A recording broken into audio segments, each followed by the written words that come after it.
Welcome back to my channel. இப்போ எல்லாருமே வந்து ரவுண்ட் 3 மாணவர்கள் அக்செப்ட் அண்ட் ஜாயின் கொடுத்தவங்க வந்து காலேஜுக்கு போயிட்டு இருப்பீங்க. அதே மாதிரி அக்செப்ட் அண்ட் அப்போர்டு கொடுத்தவங்க வந்து டிஎஃப்சி சென்டர் போயிட்டு இருப்பீங்க. அதே மாதிரி டிக்ளைன் அண்ட் அப்போர்டு கொடுத்தவங்க வீட்டில் சும்மா வந்து செப்டம்பர் 4ஆம் தேதிக்காக எதிர்பார்த்துட்டு இருப்பீங்க. ரைட், செப்டம்பர் 4ஆம் தேதி வந்து உங்களுக்கு என்ன ஆகுதுன்னா மறுபடியும் வந்து உங்களுக்கு வேகன்சி லிஸ்ட் பொசிஷன் வந்துடும். இப்போ சப்ளிமெண்டரி கவுன்சிலிங்கான அனௌன்ஸ்மெண்ட் வந்திருக்கு.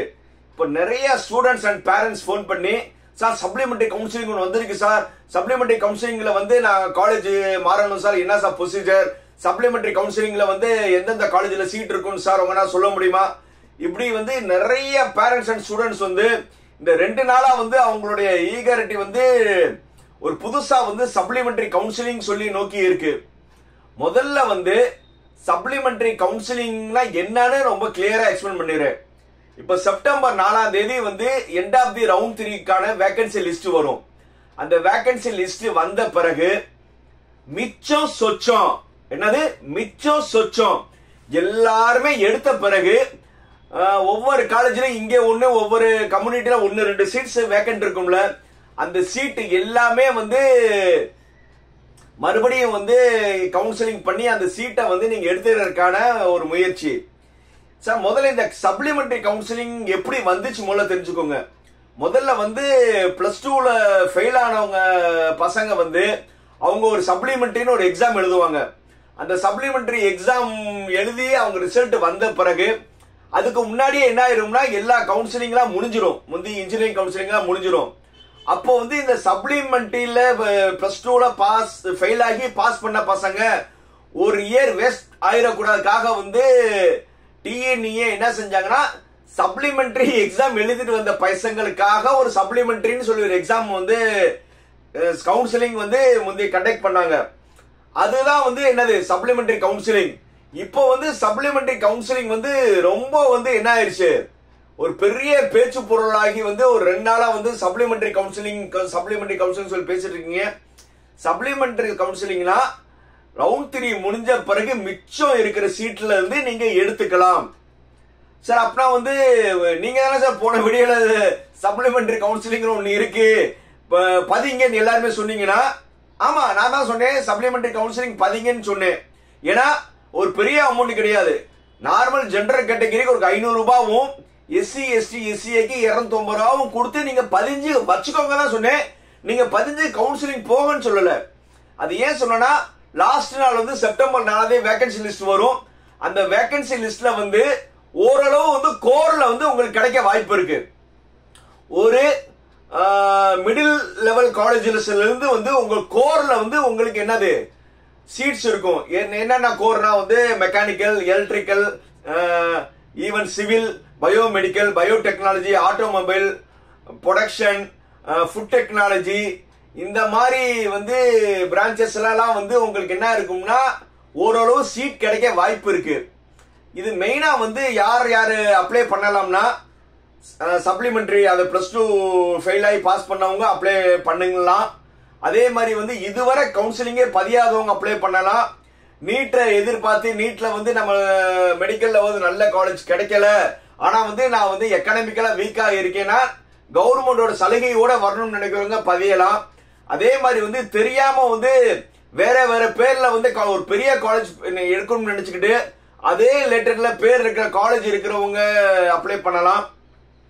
இந்த மாதிரி வந்து ஒரு காலேஜை போய் நாங்க பார்த்தோம், சுத்தரவா வந்து அந்த காலேஜ் பிடிக்கல, அந்த காலேஜ்ல ஒரு இன்ஃப்ரா எதுவுமே இல்ல, இதுல வந்து 4 வருஷம் வந்து எங்களால வந்து படிக்க முடியாதுன்னு ரொம்ப ரொம்ப லோ லெவல்ல இருக்க காலேஜஸ் சேஞ்ச் பண்றவங்களாம் வந்து நீங்க என்ன செய்யலாம், சப்ளிமெண்டரி கவுன்சிலிங் பதியலாம்.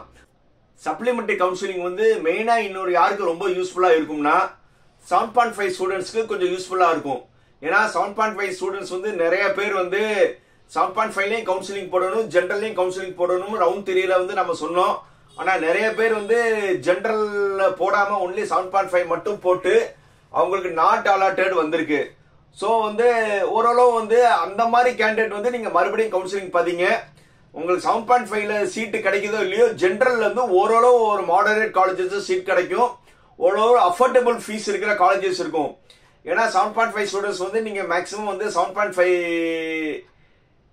இல்ல சீட் நல்லது கிடைக்கலன்னா நீங்க எஃப்ஜி வச்சிருந்தீங்கன்னா ஓரளவு என்னது எஃப்ஜி அமௌண்ட் உங்களுக்கு வந்து மாசம் 1000 ரூபாய் போக வந்து ஸ்டேட் கவர்மெண்ட் ஸ்காலர்ஷிப் ஒரு 3400 ரூபாய் ஆல்மோஸ்ட் வந்து ஒரு 40,000 கிட்டக்க வந்து உங்களுக்கு வந்துடும். இதை பேஸ் பண்ணி ஒரு சில காலேஜஸ் வந்து என்னது ஃபீஸ் கொடுக்குற அளவுக்கு காலேஜஸ் இருக்கு. ஓரளவு வந்து நீங்க வந்து மெஸ் மட்டும் நீங்க உங்க உள்ளூர்ல இருந்தீங்கன்னா உங்களுக்கு அதுவும் இருக்காது. இல்ல நீங்க அதர் ஊர்ல பாத்தீங்கன்னா நீங்க ஒரு மெஸ்ஸை மட்டும் கான்ட்ரிபியூட் பண்ற மாதிரி இருக்கும். ஸோ அந்த மாதிரி காலேஜஸ் நிறைய இருக்கு. ஸோ இது வந்து ஓரளவு 7.5 ஸ்டூடெண்ட்ஸ் வந்து நீங்க யூஸ் பண்ணி ஜென்ரல்ல வந்து நீங்க அப்ளை பண்ணி ஓரளவு காலேஜ் போடுறதுக்காக நீங்க சப்ளிமெண்டரி கவுன்சிலிங் வந்து யூஸ் பண்ணிக்கோங்க. இப்போ வந்து நீங்க என்னது 7.5 ஸ்டூடெண்ட்ஸா இருந்தீங்கன்னா நீங்க வந்து ரிஜிஸ்ட்ரேஷன் மட்டும் பண்ணி வச்சுக்கோங்க. செப்டம்பர் 4ஆம் தேதி உங்களுக்கு நல்ல காலேஜ் வந்துட்டா ஓகே. அப்படி இல்லையா சப்ளிமெண்டரி கவுன்சிலிங் வந்து 6, 7, 8 நடக்குது. அப்போ வந்து நீங்க சீட் எடுத்துக்கலாம். ஆனா எனக்கு வர்ற ரவுண்ட் 1, ரவுண்ட் 2 ஸ்டூடெண்ட்ஸ்லாம் வந்து போன் பண்ணி சார் இந்த மாதிரி சப்ளிமெண்டரி கவுன்சிலிங்ல வந்து நம்மளுக்கு இந்த காலேஜ்ல சீட் கிடைக்குமான்னு கேட்கறாங்க. ஆனா அவங்க படிக்கிறது எல்லாமே என்னது ஒரு நல்ல காலேஜ்ல படிச்சிட்டு இருக்காங்க. பட் என்ன அவங்க கம்ப்யூட்டர் சயின்ஸ், ஏஐடிஎஸ் இந்த கம்ப்யூட்டர் சயின்டிக் ஃபோர்ஸ் பிரான்ச்லாம் வந்து கேட்டு கொஞ்சம் வந்து வேற கோரிலேட்டட்ல பிரான்ச் எடுத்திருக்கிறதுனால வந்து அவங்க என்னது இந்த காலேஜ் மாறலாமான்னு கேட்கறாங்க. பட் உண்மையை சொல்லணும்னா சப்ளிமெண்டரி கவுன்சிலிங்ல வந்து நீங்க நினைக்கிற அளவுக்கு வந்து காலேஜஸ் இருக்காது. அதுவும் நீங்க நினைக்கிற பிரான்ச்சஸ் வந்து அங்க இருக்காது.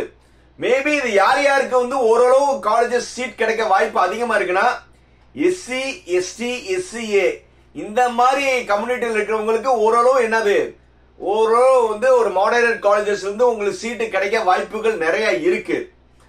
ஆனா வந்து ரவுண்ட் 1, ரவுண்ட் 2ல வந்து நல்ல காலேஜஸ் சீட் எடுத்துட்டு இப்ப மாறணும்னு நினைக்கிறவங்க தயவு செய்து வந்து நீங்க மாறணும்னு நினைக்கிறது வந்து காலேஜே கிடையாது. நீங்க மாறணும்னு நினைக்கிற உங்க மனசை தான். முதல்ல வந்து உங்க மனசை வந்து மாத்துங்க. நீங்க வந்து எடுத்திருக்கிறதுலாம் நல்ல காலேஜஸ். இதுல இருந்து வந்து நீங்க வந்து பிடிக்காம வந்து வேற காலேஜ்ல வந்து சேரணும்னு நினைக்கிறது நல்ல விஷயம் கிடையாது. இது ஏன்னா வந்து இப்ப நீங்க காலேஜ் போயிருக்கீங்க, அந்த காலேஜ்ல வந்து இந்த புது அட்மாஸ்பியரிக் பார்த்து வந்து உங்களுக்கு பிடிக்காம இருக்கலாம். ஆனா நீங்க சேர்ந்ததெல்லாம் பெரிய காலேஜஸ் தான். மேபி ஏன்னா தமிழ் மீடியம் படிச்சுக்கிட்டே நீங்க ஒரு காலேஜ்ல போயிருந்திருக்கலாம். ஒரு வில்லேஜ் டிராப்ல இருந்து நீங்க சிட்டியை நோக்கி போயிருந்திருக்கலாம். அந்த மாதிரி போயிருக்கும் போது உங்களுக்கு ஒரு இன்ஃபீரியாரிட்டி காம்ப்ளெக்ஸ் இருக்கலாம். அது வந்து ஒரு டைம் பீயிங் தான். ஒரு வாரம் 10 நாள்ல வந்து ஃப்ரெண்ட்ஸ் எல்லாம் ஒரு செட் அமைஞ்சிருச்சுன்னா உங்களுக்கான இது கிளியர் ஆயிரும். அதுக்காக ஒரு நல்ல காலேஜ்ல இருந்து நீங்க மாறணும்னு நினைக்கிறது வந்து நல்ல ஐடியா கிடையாது. கண்டிப்பா வந்து போக போக வந்து உங்களுடைய மனசை மாத்திக்கோங்க. ஆட்டோமேட்டிக்கா வந்து நீங்க எடுத்திருக்க காலேஜஸ்லாம் நல்ல காலேஜஸ் இருந்துச்சுன்னா மாறணும் அவசியம் கிடையாது. அதே மாதிரி நிறைய ஸ்டூடெண்ட்ஸ் வந்து சார் நான் நினைச்சது ஒரு பிரான்ச், ஆனா வேற பிரான்ச் வந்திருக்கு. ஆனா காலேஜ் நல்ல பெரிய காலேஜ்னா நீங்க அட்மிஷன்லாம் போட்டீங்க, தெரிஞ்சுதான் இந்த காலேஜ்ல போய் ஜாயின் பண்ணீங்க. ஓரளவு வந்து உங்க பேரண்ட்ஸ் வந்து ஃபீஸ்லாம் எல்லாம் கட்டியிருப்பாங்க. நீங்க வித்ரா பண்ணீங்கன்னா அந்த ஃபீஸ் வந்து மேக்ஸிமம் காலேஜஸ்ல வந்து கொடுக்க மாட்டாங்க. அப்படியே கொடுத்தாலும் ஏதாவது டிடெக்ட் பண்ணி தான் கொடுப்பாங்க. ஆனா சேர்ந்திருக்க நல்ல காலேஜை விட்டுட்டு ஒரு சுமாரான காலேஜுக்கு வரணும்னு கட்டாயம் கிடையாது. நீங்க எந்த பிரான்ச் எடுத்தாலும் நல்ல காலேஜ்ல வந்து உங்களுக்கு நல்ல வந்து பிளேஸ்மெண்ட் பண்ணி கொடுத்துருவாங்க நல்ல காலேஜ்ல இருந்தீங்கன்னா. பட் யார் வந்து நீங்க சப்ளிமெண்டரி வரலாம்னா சார் அந்த காலேஜ் நான் போய் பார்த்தேன், உண்மையிலே அந்த காலேஜ்ல இன்ஃப்ராஸ்ட்ரக்சர் சரியில்லை, நான் ஒரு காலேஜ் நினைச்சேன் ஆனா அதே ஈக்குவலன்ட் பேர் இருக்க காலேஜ்ல வந்து தெரியாம போய் சேர்ந்துட்டேன், ஆனா அங்கே போன பிறகுதான் தெரியுது அந்த காலேஜ்ல எந்த ஒரு இன்ஃப்ராஸ்ட்ரக்சர் இல்ல, ஃபெசிலிட்டிஸ் இல்ல, ஸ்டூடெண்ட் பேசணும்னா நல்ல ஒரு பாசிட்டிவ் ரெஸ்பான்ஸ் இல்ல, ஹாஸ்டல் வந்து அப் டு மார்க் இல்ல, இப்படிலாம் வந்து நீங்க நேர்ல போய் பார்த்து டிசாட்டிஸ்பேக்ஷன் இருந்தா மாறலாம். இல்ல சார் சும்மா நேம் சீக்க வச்சு இந்த காலேஜ் நல்லா இருக்காதுலாம் நினைக்காதீங்க.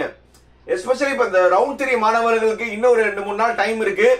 நீங்க நேர்ல போய் காலேஜ் நல்லா வந்து அந்த காலேஜ் வந்து பாருங்க, ஹாஸ்டல் பாருங்க, இது எல்லாம் பார்த்துட்டு ஓரளவு சாட்டிஸ்பேக்ஷன் தான் அந்த காலேஜை ஜாயின் பண்ணிருங்க. சப்ளிமெண்டரிக்கான எண்ணத்தையே மாத்திருங்க. புரியுதா? சோ அதனால வந்து சார் நீங்க தான் போன வீடியோ சப்ளிமெண்டரி போடுங்கன்னு சொன்னீங்க, இப்ப வேணாம்னு சொன்னீங்க. நான் வேணாம்னு சொல்லல. ஏன்னா செப்டம்பர் 4ஆம் தேதியோட வந்து லாஸ்ட் டேட் முடியுது. ஒரு 500 ரூபாய் தான் நீங்க ஸ்பெண்ட் பண்ண போறீங்க. ஜெனரலும் பிசி கம்யூனிட்டியும் எஸ்சி எஸ்டி எஸ்சிஏ வந்து ஒரு 250 ரூபாய் நீங்க வந்து ரிஜிஸ்டர் பண்ணி வச்சுக்கோங்க தான் சொன்னேன். நான் ரிஜிஸ்டர் கவுன்சிலிங் போங்கன்னு சொல்லல. செப்டம்பர் 4ஆம் தேதி வேகன்சி லிஸ்ட்லாம் வந்த பிறகு பாருங்க. அந்த வேகன்சி லிஸ்ட்ல வந்து ஓரளவு வந்து உங்க கம்யூனிட்டியில வந்து காலேஜஸ்ல வந்து சீட்லாம் இருக்கு, அந்த காலேஜை வந்து நீங்க கம்யூனிகேட் பண்ணிட்டோம், அந்த காலேஜ்ல சீட் இருக்குன்னு சொல்றாங்க, நான் முதல் பட்டாதாரியா இருக்கேன், பிஎம்எஸ் ஸ்காலர்ஷிப் இருக்கு, இந்த மாதிரி வந்து கவர்மெண்ட் சலுகைகள் எதிர்பார்க்கிறவங்க. ஒரு சிலவங்க வந்து மேனேஜ்மெண்ட் சீட் போட்டு இருந்திருப்பீங்க அதே காலேஜ்ல, பட் வந்து நீங்க ஃபர்ஸ்ட் கிராஜுவேட்டா இருப்பீங்க.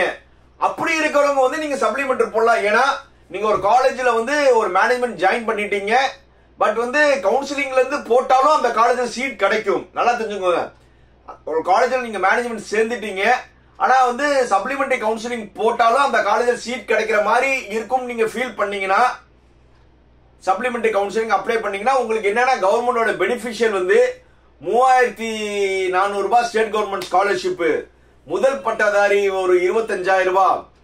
அதே மாதிரி வந்து government school and government aided ஸ்கூல்ல படிச்சிருந்த பசங்க இருந்தீங்கன்னா, கவர்மெண்ட் ஸ்கூல் படிச்ச எல்லா பையன் பொண்ணு எல்லாத்துக்குமே வந்து மாசம் 1000 ரூபாயும், கவர்மெண்ட் எய்டட் ஸ்கூல்ல படிச்ச தமிழ் மீடியம் பசங்களுக்கு மாசம் 1000 ரூபாய் இருக்கு. இதெல்லாம் வந்து நீங்க வாங்கணும்னா வந்து கவுன்சிலிங் பாத்தீங்க. பட் வந்து எனக்கு தெரிஞ்ச வரை வந்து கவர்மெண்ட் ஸ்கூல்ல படிச்சு நீங்க மேனேஜ்மெண்ட்ல சேர்ந்தாலும் அந்த தமிழ் புதுவன் புதுமை பெண் இவங்க 2 பேத்துக்கும் வந்து 1000 ரூபாய் வரும். நீங்க மேனேஜ்மெண்ட்ல சேர்ந்தாலும் இந்த 1000 ரூபாய் வரும். சோ அதனால வந்து முடிஞ்ச வரை வந்து நீங்க சப்ளிமெண்டரி கவுன்சிலிங் ஏற்கனவே காலேஜ் எடுத்தவங்க நீங்க சப்ளிமெண்டரிக்கு வர்றத கொஞ்சம் வந்து ரீதிங்க் பண்ணுங்க. ரொம்ப லீஸ்ட் கேஸ்ல மட்டும் வந்து நீங்க சப்ளிமெண்டரி கவுன்சிலிங் அட்டெண்ட் பண்ணுங்க. ஆனா வந்து நாட் அலாட்டட் போன கவுன்சிலிங்க நான் பதியல, மெடிக்கல் 2 இதுல வர்றேன், எனக்கு அங்க கிடைக்கல இருக்கிறவங்க நீங்க வந்து தைரியமா வந்து சப்ளிமெண்டரி வாங்க. செப்டம்பர் 4 லாஸ்ட் நாள், அந்த கடைசி நாள் வந்து நீங்க வேகன்சி பார்த்துட்டு கூட பண்ணலாம். பட் பெட்டர் வந்து நீங்க என்னது முன்னாடியே வந்து பயிஞ்சு வச்சுக்கிறது நல்லது. ஏன்னா கடைசி நேர மிஸ்டேக்ல பண்றதுக்கு இப்பவே வந்து சப்ளிமெண்டரி ரிஜிஸ்ட்ரேஷன் பண்ணி வச்சுக்கோங்க. அதுக்கான கவுன்சிலிங் 6, 7, 8. சோ இந்த கவுன்சிலிங் மாதிரிலாம் வந்து உங்களுக்கு என்னது 5 நாள் ஜாயினிங் அதெல்லாம் கிடையாது. கவுன்சிலிங் போட்டோடனே வந்து என்னது நீங்க அக்செப்ட் முதல்ல வந்து ஒரு நாள் வந்து சாய்ஸ் ஃபில்லிங், அப்புறம் ஒரு நாள் வந்து டென்டேட்டிவ் கன்ஃபர்மேஷன், அடுத்த நாள் ஜாயின் பண்ற மாதிரி தான் இருக்கும். இந்த 3 நாளுக்குள்ள வந்து உங்களுக்கு ப்ராசஸ் எல்லாம் முடிஞ்சிடும். சோ அதனால சப்ளிமெண்டரிய வந்து நீங்க ஒரு செகண்டரி சாய்ஸா வைங்க. இதை நம்பிக்கிட்டு வந்து நீங்க கனவோட இருக்காதீங்க. யாரு கவுன்சிலிங்ல ஏற்கனவே சீட் எடுத்தவங்க, அதே மாதிரி கவுன்சிலிங்ல இதுவரை சீட் எடுக்காதவங்க அண்ட் காலேஜ் ஜெனியூனா மாறணும்னு நினைக்கிறவங்க செப்டம்பர் 4 வேகன்சி லிஸ்ட் பார்த்துட்டு அதுக்கப்புறம் முடிவெடுங்க. ஒரு நல்ல காலேஜ் எடுத்துட்டு வேற காலேஜ் வந்து நீங்க மாறாதீங்க. எப்பவுமே வந்து நான் சொல்ற மாதிரி காலேஜ் டிஃபைன், புரியுதா? காலேஜ் தான் வந்து உங்களுக்கு பிளேஸ்மெண்ட் வாங்கி கொடுக்கும். நீங்க படிக்கிற காலேஜ் தான் வந்து உங்களுக்கு எப்பவுமே பேர் கொடுக்கும். சோ அதனால சப்ளிமெண்டரி கவுன்சிலிங் அட்டெண்ட் பண்றவங்க 1க்கு 4 தடவை யோசிச்சுட்டு அட்டெண்ட் பண்ணுங்க. சீட் எடுத்தவங்க நியூவர்ஸ் தான் ஆல்வேஸ் வெல்கம். உங்களுக்கு வந்து நீங்க அன்னப்பறவை மாதிரி வந்து கரெக்டா வந்து சூஸ் பண்ணுங்க. இதுல என்ன ஒரு எனக்கு குடிச்ச குழு என்னன்னா, நார்த்ல இருக்கிறவங்க வந்து எம்பிசி கேண்டிடேட்டா இருந்தீங்கன்னா நீங்க சவுத் ரிலேட்டட் காலேஜை போக்கஸ் பண்ணுங்க. மதுரை, திருநெல்வேலி, நாகர்கோவில், தூத்துக்குடி, விருதுநகர் இந்த சைட்லலாம் உங்களுக்கு என்ன இருக்கும்னா எம்பிசில சீட் இருக்கும். அதே மாதிரி சவுத்ல இருக்கிறவங்க வந்து பிசி கேண்டிடேட்டா இருந்தீங்கன்னா நீங்க வந்து நார்த் சைட்ல இருக்க காலேஜ் ப்ரிஃபர் பண்ணுங்க. ஏன்னா இங்கெல்லாம் வந்து இது ஒரு பொலிட்டிக்கல் இதுதான், என்னது ஜியோகிராபி. ஏன்னா அந்தந்த ஜோன்ல அந்தந்த கம்யூனிட்டி பீப்புள் நிறைய இருக்கும்போது அங்க ப்ரிஃபர் பண்ணுவாங்களே. நீங்க ஆப்போசிட்ல ப்ரிஃபர் பண்ணா சீட் கிடைக்கான வாய்ப்புகள் அதிகமா இருக்கு. சோ நீங்க இந்த மாதிரி யோசிச்சுட்டு காலேஜ் எல்லாம் நீங்க வந்து தேடினீங்கன்னா சாய்ஸ் ஃபில்லிங் போடும்போது ஓரளவு வந்து உங்களுக்கு ஒரு நல்ல காலேஜ் கிடைக்க வாய்ப்பு இருக்கு. இந்த மாதிரி வந்து உங்களுக்கு ஏதாவது டவுட் இருந்துச்சுன்னா எப்போதுமே நீங்க கால் பண்ணலாம். எப்பவுமே நான் சொல்ற மாதிரி தான், என்னது லைக், கமெண்ட், ஷேர், சப்ஸ்கிரைப். இன்னொரு எல்லாத்துக்கும் ரெக்வஸ்ட் என்னன்னா, சார் எல்லாத்துக்கும் வந்து நாங்க காலேஜ் சீட் எடுத்தாச்சு, என்னுடைய வேலை முடிஞ்சிருச்சு, இனிமே உங்க சேனல் வந்து எனக்கு தேவையில்லை அப்படின்னு நினைக்காதீங்க. இனிமே தான் வந்து ஆட்ட ஆரம்பிக்க போகுது. ஏன்னா நம்ம ஒரு காலேஜ் ப்ரொஃபஸரா இருக்கனால வந்து உங்களுக்கு வந்து நிறைய விஷயங்கள் வந்து இன்ஜினியரிங் ரிலேட்டடான இன்புட்ஸ் வந்து உங்களுக்கு வந்துகிட்டே இருக்கும். புரியுதா? அந்த இன்புட்ஸ் வந்து உங்களுக்கு வந்துகிட்டே இருக்கனால வந்து இந்த சேனலை வந்து அன்சப்ஸ்கிரைப் பண்ணாதீங்க. கண்டிப்பா நீங்க பண்ண மாட்டீங்க. ஏன்னா வந்து உங்க மேல எனக்கு நம்பிக்கை இருக்கு. பாய்.